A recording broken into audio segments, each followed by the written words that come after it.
La princino bienistino, fabelo de la bhila popolo. Cansari estis la filino de potenza regio. Kvankam ŝi estis princino, ŝi ĉiam revis iĝi bienistino, ekde kiam ŝi estis infano. Tio kolerigis ŝian patron, kaj kiam ŝi plenkreskis, ŝia patro ordonis ŝin forlasi la palacon. Mi volas ke vi spertu kiom malfacila estas la vivo ekster la palaco. Nur tiam vi komprenos, li diris koleri.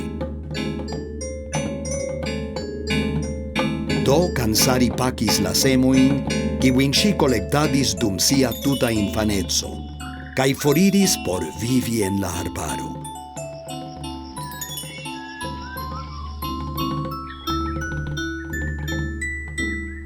Ŝi konstruis malgrandan kabanon kaj komencis planti semojn en la apuda kampo. Estis malfacila laboro, sed Cansari estis helpata de siaj 3 novaj amikoj: Kato, Papago kaj araneo. La kato ĉasis ratojn en la kampo. La araneo prizorgis la kabanon. La papago flugis tra la tuta regno kaj raportis la plej freŝajn novaĵojn. Ili ĉiuj fariĝis bonaj amikoj kaj kune vivis feliĉe. Ne estis longe ĝis ĉiuj en la regno priparolis la abundan bienon de Cansari. Tio furiozigis la reĝon, kaj li iris al Indra, la reĝo de la dioj.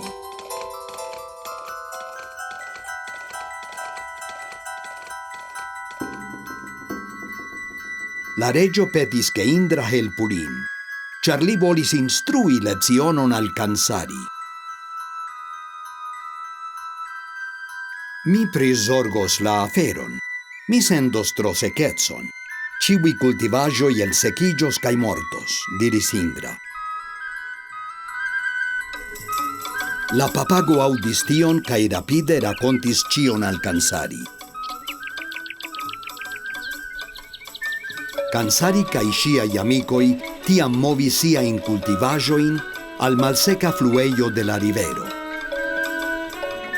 Kiam la trosekeco okazis, ĉiuj kultivaĵoj en la regno elsekiĝis, sed la kultivaĵoj de Cansari postvivis. Indra vidis tion kaj gratis sian kapon. Mi sendos inundon. Tio haltigus Cansari, li diris. Sed denove la papago aŭdis kion Indra diris. Tiam Cansari kune kun ŝiaj amikoj plantis kreskaĵojn sur la deklivo de monteto. Kiam venis la diluvo, ĝi dronigis ĉiujn kultivaĵojn en la regno. La kultivaĵoj de Cansari estis la solaj kiuj postvivis, ĉar la troa akvo simple fluis suben. Mi sendos centojn da ratoj, decidis Indra. Sed la papago informis la katon pri la plano de Indra. Bonege, mi vokos miajn katamikojn por ĝui festenon, ronronis la kato. Baldaŭ la katoj manĝis ĉiun raton en la kampo.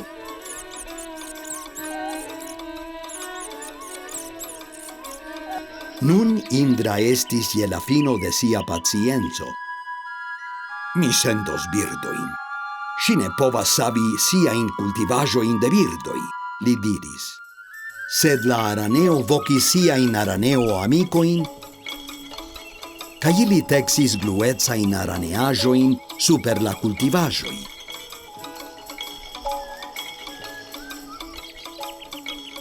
Kiam la birdoj atakis la kultivaĵojn, ili estis kaptitaj en la bluecaj retoj. La kultivaĵoj estis savitaj denove. Sed nun la reĝo havis pli grandajn problemojn. La trosekeco kaj inundo detruis ĉiujn kultivaĵojn en la regno. La popolo estis malsata. La reĝo iris al Indra por peti helpon. Vi ne bezonas mian helpon.